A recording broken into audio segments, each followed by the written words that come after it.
l'étau se resserre un peu plus sur les producteurs de canards et de volailles. Dans 2 arrêtés publiés hier, le ministère de l'Agriculture établit une zone à risque de diffusion du virus.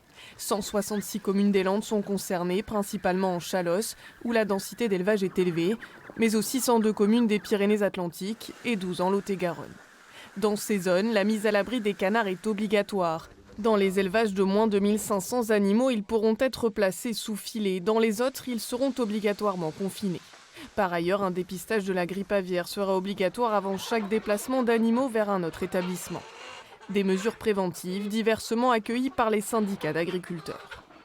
Je pense qu'on va vers une crise sociale sans précédent. Les producteurs n'ont pas cette capacité à mettre les animaux dedans. Certains oui, mais c'est une minorité. Donc on fait quoi? Aujourd'hui, ils arrêtent de produire. Et on ne produit pas, donc pas de revenus. Si tout le monde va dans le bon sens, on évitera une catastrophe. Si tout le monde ne joue pas le jeu, malheureusement, on reprend des risques.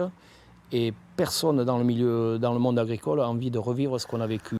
L'hiver dernier, près de 2 millions de canards et 400 000 volailles avaient été abattus dans les Landes pour endiguer la propagation du virus.